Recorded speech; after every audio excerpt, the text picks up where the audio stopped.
হযরতে মাইজ ইবনে মালিক নামে একজন সাহাবী আল্লাহ রাসূল সাল্লাল্লাহু আলাইহি ওয়াসাল্লামের কাছে আসলো। এসে বলল, ইয়া রাসূলুল্লাহ, কদ জানাইতু, আমি জিনা করেছি। এই কথা শোনার পর আল্লাহ রাসূলের চেহারা অনেক মলিন হয়ে গেলেন এবং সে অনেক বেজার হয়ে গেলেন। সেই বেজার হয়ে যাওয়ার পর তার চেহারা অন্যদিকে ফিরিয়ে নিলেন। ওই দিকে গিয়ে দ্বিতীয়বার ওই মাইজ ইবনে মালিক সাহাবী আল্লাহ রাসূলের কাছে এসে বলল, ইয়া রাসূলুল্লাহ, আমি জিনা করে ফেলেছি। দ্বিতীয়বার যখন ওই সাহাবী কথা বলল, আল্লাহ রাসূলের চেহারা অনেক মলিন হয়ে গেলেন। মলিন হয়ে যাওয়ার পর তার চেহারা দ্বিতীয়বারও সে অন্যদিকে ফিরিয়ে নিলেন। দ্বিতীয়বারও যখন সে তার চেহারা অন্যদিকে ফিরিয়ে নিলেন, তখন ওই মাইজ ইবনে মালিক ওই সাহাবী আল্লাহ রাসূলের কাছে তৃতীয়বারও গেল, গিয়ে বলল, ইয়া রাসূলুল্লাহ, কদ জানাইতু, আমি জিনা করে ফেলেছি। আমি দুনিয়াতে জিনা করে ফেলেছি। আমি অন্যায় কাজ করে ফেলেছি। দুনিয়ায় জিনা নামক একটি অন্যায় কাজ করে ফেলেছি। আমাকে দুনিয়াতে আপনি মুক্ত করে দিন এবং আমার আখিরাতকে পরিষ্কার করে দিন। আমি দুনিয়াতে শাস্তি ভোগ করতে রাজি আছি।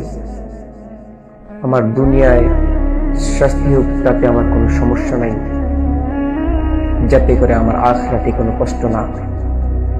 আমার আখিরাতকে আপনি পরিষ্কার করে দিন। যখন এই কথা শুনল আল্লাহ রাসূল, তখন আল্লাহ রাসূল তার সাহাবাদেরকে ডাক দিলেন, আমার সাহাবারা। তখন সাহাবা আল্লাহ রাসূলের কাছে আসলো। আসার পর আল্লাহ রাসূল তাদেরকে হুকুম করলো, হে আমার সাহাবারা, আমার এই মাইজ ইবনে মালিক এই সাহাবী যে ঘটনা বলেছে জিনার ব্যাপারে, সে জিনা করে ফেলেছে। এখন তার খোঁজ খবর নিয়ে দেখো যে সে জিনার কথাটি বলছে তার সত্য কিনা, এবং তোমরা সম্পূর্ণরূপে ভালো করে খোঁজ খবর নিবা। তখন আল্লাহ রাসূলের হুকুম পেয়ে সাহাবায়ে কেরাম ওই গ্রামে গেল। গ্রামে যাওয়ার পর সে খোঁজ খবর নিয়ে দেখলো যে মাইজ ইবনে মালিক যে সাহাবী যে জিনার কথা বলেছে তা সম্পূর্ণ সত্য ঘটনা, সে কত মিথ্যা কথা বলে নাই। তখন সাহাবায়ে কেরাম আল্লাহ রাসূলের কাছে আসলো, এসে বলল, ইয়া রাসূলুল্লাহ, আপনি যে বলেছেন মাইজ ইবনে মালিক নামে যে সাহাবীর জিনার ব্যাপারে ঘটনা, আমরা সম্পূর্ণ খোঁজ খবর নিয়ে দেখলাম সে জিনার কথা বলেছে, সম্পূর্ণ সত্য ঘটনা, সে কোনো মিথ্যা ঘটনা বলে নাই। তখন আল্লাহ রাসূল সাহাবাদেরকে হুকুম করলে, আমার সাহাবারা। তখন আল্লাহ রাসূল হুকুমে সাহাবারা সামনে আসলো, এসে বলল, ইয়া রাসূলুল্লাহ। যখন সাহাবা আল্লাহ রাসূলের কাছে আসলো, তখন আল্লাহ রাসূল তাদেরকে হুকুম করলো, হে আমার সাহাবারা, আমার এই মাইজ ইবনে মালিক যে সাহাবী যে জিনা করেছে, তার দুনিয়াতে শরীয়তে বিধান হদ দণ্ড জারি করার জন্য তার জন্য একটি গর্ত খনন কর। যখন সাহাবায়ে কেরাম তার ওই শাস্তির জন্য গর্ত খনন করলেন, তখন তাদেরকে হুকুম করলেন যে আমার এই মাইজ ইবনে মালিকের সাহাবীকে ওই গর্তের ভিতরে দাঁড় করাও।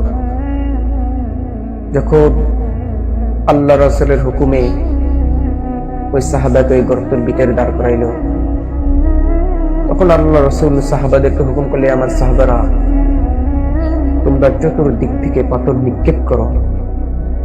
যখন সাহাবারা চতুর্দিক থেকে পাথর নিক্ষেপ করতেছে, তখন পাথরের টুকরা তার গায়ে পড়তেছে। পাথরের টুকরা তার পড়ার সাথে সাথে রক্ত ছিটকে আরেকজনের গায়ে গিয়ে লাগলো। আরেকজনের গায়ে গিয়ে যখন রক্ত লাগলো, সে তখন বলল যে তোমরা, ওই ব্যক্তি তখন বলল যে সাহাবা, যে নাফরমানের রক্ত আমার গায়ে লেগেছে।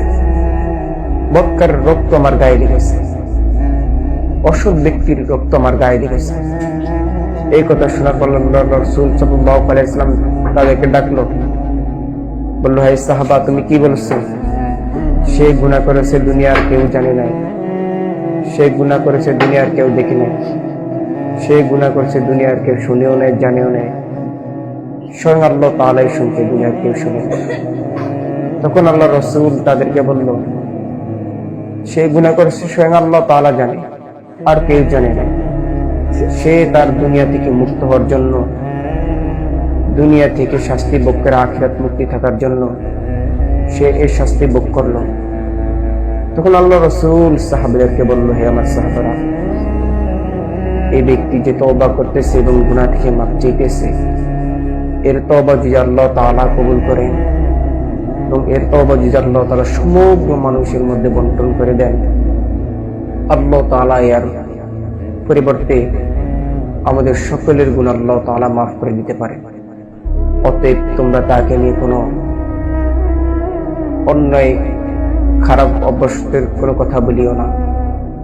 সে দুনিয়াতেই শাস্তি ভোগ করতে আসছে, কারণ সে তার আখিরাতকে পরিষ্কার করতে চায়।